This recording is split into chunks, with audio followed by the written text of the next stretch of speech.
Isis Audio presents an unabridged recording of Yule Island, written by Johana Gustawsson, translated by David Warriner, and read by Karen Cass, Simon Mattacks, and Katy Sobey.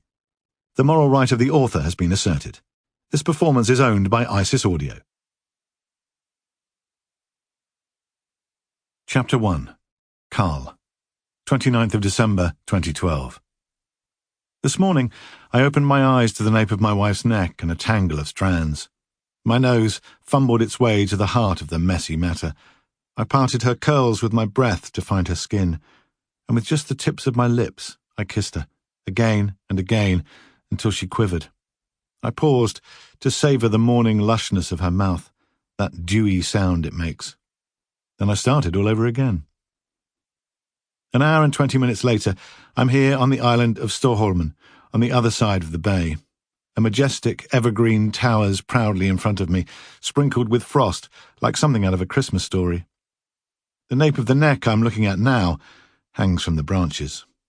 The icy air burns the back of my throat like a shot of schnapps. I free my boots from the grip of the compacted snow with a struggle and move in for a closer look. The rope has lifted her blonde hair up to her cheeks. It looks like there are two clownish tufts sprouting from her ears. She's dangling from a low branch, practically right up against the trunk of the tree, her feet hovering 30 centimetres off the ground. I place my thumb and index finger on her shoulder. The latex of my gloves sticks to her frozen skin. And for a few dilated seconds, all I see is the mauve of my fingers, a glaring blemish on an immaculate backdrop. Cautiously, I rotate the body towards me. The rope creaks on the branch. Her eyes are wide open. I close mine for a moment. She's young, good God, she's so young. A child, 14, 15 years old at most.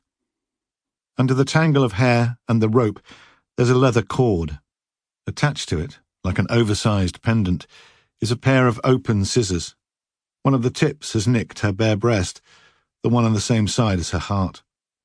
A great deal of blood has flowed from the gaping cuts on her inner thighs, right at the femoral arteries. The lines are clean and smooth, sliced with seemingly surgical precision.